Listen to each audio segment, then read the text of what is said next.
going to need a new mayor in Minneapolis. Did you guys see the video? Boy. Oh my God. In front of his Oh house. my God, dude. Like I didn't feel bad for him though. Well, I did. Well, I did. when you say you like, dude, feel bad, you came out, right, of your own home. I know they were in front of you and in your house, but when you came out and you didn't agree with what they were telling you to agree with, which would it was a lose-lose situation. But I'm just saying, like, he knew what he was getting himself into. That's all. Well, what was he going to do? Stay inside of his house? Stay inside of his house, or just go out there and agree like a normal politician does to anything. Well, now that's a really interesting point, right? Like what if he's being screamed at by this woman, right? There's thousands of people all around him. Mm-hmm. He's a 39-year-old kid. I'm putting that in quotes, right? He's 39. He's dressed in like his Sunday hangout, watch football gear, right? He ain't dressed like a politician. Look like he just finished with brunch. Yeah. So they say to him, they're yelling and screaming at him. If I'm misquoting it, let me know. Do you agree or not that you have to defund the police department in Minneapolis? And this is a big new conversation now, new phraseology. Social distancing, never heard of it till 3 months ago. What's that? Defunding of police. Never heard of defunding of police. Not new, turns out. Yeah, I never heard of it. In fact, it would occur to me the opposite is what we really should be talking about. What we should be doing is putting more money into police. And then let me explain my position. The reason would be, let's try and say that a police officer is a more prominent job to have. Let's get better people to become police officers because you incentivize them by making more money. Cops are underappreciated, like teachers are underappreciated. Teachers are the most important job on the planet. They don't make any money. Cops a huge important job, theoretically. I mean, I know it's not popular right now, but it doesn't make any money. When we talk about defunding police officers, I'm thinking to myself, whoa, I heard this Minneapolis city councilwoman saying that that people who want the police to remain funded are people who come at this from a position of privilege. And we should all not feel that. I'm like, wait a second, aren't the police what are we going to just let people rob everybody? Like walk into a bank, give me all your money? Why? Because there's no more police. They defunded all the police. That's not what it means. Oh, okay. You'll have to explain to me new terminology, like I said. So defunding the police. Eric Garcetti, the mayor of Los Angeles, I think he's dedicated $100 million away from the police department. 150, I think. Yeah. New York's planning on doing the same thing. When you talk about defunding the police, people are not saying that they don't want any more police. It's their budgets are so bloated that some of it can be chopped off and given to things like teachers, because if you have better teachers, you have more people educated, you have less crime. There are programs that you can put that money into that go to the police department because they don't need military tactical vehicles. They don't need these instruments of war when they're patrolling the streets of America. That's what defunding the police about. The message isn't that we don't want any more police, because that's insane. And to defend the mayor, I think he did the right thing. I thought that was the strongest thing he possibly could have done, because you cannot bend to the mob if that's not what you believe. He doesn't believe in defunding the police, and so he said that. To me, if I wasn't going to vote for him before I lived in Minnesota, I would closely look at his politics and probably vote for him. Not because I go against the opposite thing. I want a person who's strong in their convictions as a politician. If that's what you believe, go for it. I support that. I don't like flip-floppers. I don't like wafflers. Well, how about the way angry crowds now, be it on Twitter or in person, should influence you? And I thought that this kid, I was like, whoa, he just told her, she's screaming at him in front of thousands of people. He seemed like he was by himself. It didn't seem like there was security around him. Walked out of his house. Right. And when he told her, no, I'm not for defunding the police, and they all started booing him and cursing him out. They shamed him. Like Game of Thrones. Right. Shame. Exactly. Shame. They spit on him and shit. They were throwing shit at him.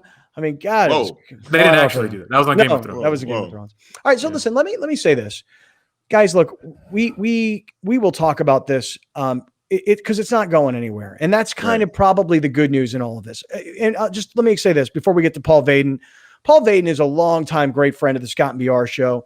Most people here who know him because he was a world boxing champion. He was the IBF light middleweight champion, but he's the only guy ever from San Diego that's born, bred in San Diego, grew up through the Jackie Robinson YMCA, and became a world champion. But I know that he's been on fire and his heart has been broken as to what's been going on. And I know he wants to talk about it. And he talks all the time to big corporations as a former fighter and as an author and as a philanthropist. And I just know he's got a lot of things on his heart. And when you give him 3 or 4 minutes on local TV news, the dude can't say anything. But when we spend time and we spread out, he can really talk about this stuff. We'll talk about Drew Brees and Roger Goodell. See, I'm trying to look on. So I'm looking, you guys know me, ultimate optimist, constant cheerleader. I'm looking for good. I'm looking for some good out there. Is it possible Drew Brees says what he says, people are offended, Drew Brees apologizes, some people accept it, some people don't, some people are upset at him for apologizing. The NFL comes out, they essentially apologize, acknowledge we were wrong, okay? Could this be the sort of political and mob kind of pressure that helps make change? That's what I'm trying to get at. Like we're all looking at it. I'm not buying Drew Brees' apology. I'm not buying Roger Goodell's apology. These guys are a bunch of hypocrites.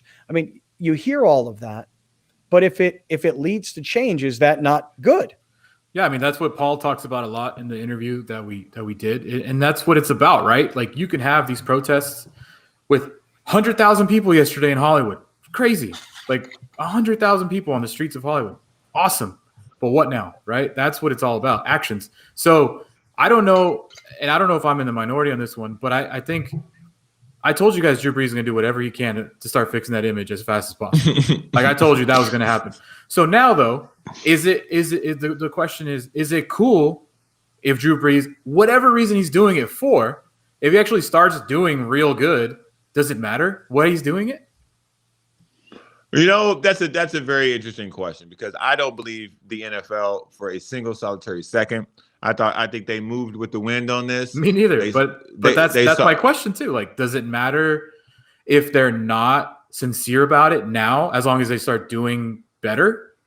This is a complicated question, because you know what? Here's what Browner just said about Colin Kaepernick. I actually hope he doesn't go back and play for this team, because we don't want them to use, take advantage of. They'll use them as a PR tool if they can. Yeah. Right. And then you go into the Brees part of it, which is, if Brees does this because you think it's only about repairing his own image, but he winds up doing so much good in the process of repairing his own image, will you accept that, or will you always hold, screw him? Right. He only did it for his image. Right. He did so much good, but he only did it for his own image. I think the apology is dead without the works. So Drew Brees has said the right things. When is Drew Brees going to do the right actions? Now, again, I mean, going forward, not previously, because we all know the great things that he's already done. I think what Drew Brees does next will be more important to me than what he says next, because you can say the right thing all the time. What have you done to back those things that you've said? So that's what I think. I think what we're going to do here is, we're always saying, yeah, but no more, dude. Don't go back no more. Like if Scott only knew about all lives, I keep bringing it up. I'm not trying to pick on you. I swear to God, this is just an example that's for our show. If Scott didn't know about All Lives Matter last Monday, but he does now, it shouldn't matter that you can't go back and be like, yeah, but Scott didn't know about All Lives Matter. Like, who cares? He knows now, and it's about going forward now. So I think with me personally, with Drew Brees, cool. No more yeah, but he said that about the flag. Cool. He did. He fucked up, or he didn't fuck up, whatever you think. What is he doing now? I think that's the important thing in this country. Well, you know what? I could really fake it for you if you want me to. Oh, hey, all lives matter. Fire everybody. Mm-hmm. How rude, how insensitive, and how racist. But I didn't freaking know. Right. Okay. And so I see a lot of my colleagues, guys that are in sports radio that are very conservative in their political views, who have no shame whatsoever going out and saying, because they're not apologetic like Drew Brees. They go out and they say all the time, hey, I am all for standing. I am anti-kneeling. Drew Brees should not have apologized, blah, blah, blah. Listen, that opinion is out there. Yeah. But what I'm trying to explain to everybody is, where there is some potential good in this is that Drew Brees is a poster boy for the NFL, one of them. And when he gets himself caught up into this, and within 24 hours, you've got the NFL commissioner sitting there apologizing. This seems like finally a tipping point for change, because Colin Kaepernick losing his career wasn't, apparently. Listen, I would be very careful using the phrase tipping point, because the black people in this country have been at that tipping point for a very long time. Have you ever seen anything like this, though? Have you ever seen an NFL commissioner or the whitest man on planet Earth, Roger Goodell, sitting there apologizing for the other whitest man on planet Earth? We haven't even talked about the origins of why they came out and apologized, because of a rogue employee at the NFL being pissed off that the NFL wasn't saying a single thing about any of what was happening in the country. One or a couple employees in the social media department decided to go rogue and reach out to Michael Thomas and I think it was Michael Thomas that started this whole video of the players saying, acknowledge what we are. What if it was us? The whole message of the video.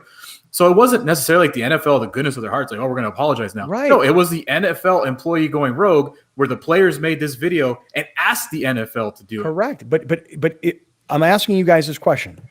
From Breeze to the video you just described, to Goodell's apology, to moving forward, are these not positive steps? Regardless of, I think it's what happens next. I think it's what happens next. When Kaepernick signs with Minnesota? No, it's like why? No. I think it doesn't go. I mean, you get rid of the Rooney Rule and just hire black people or minorities. You like actionable change. Videos and tweets and all that stuff is fantastic, right? But it's about the action. It seems disingenuous until it materializes itself.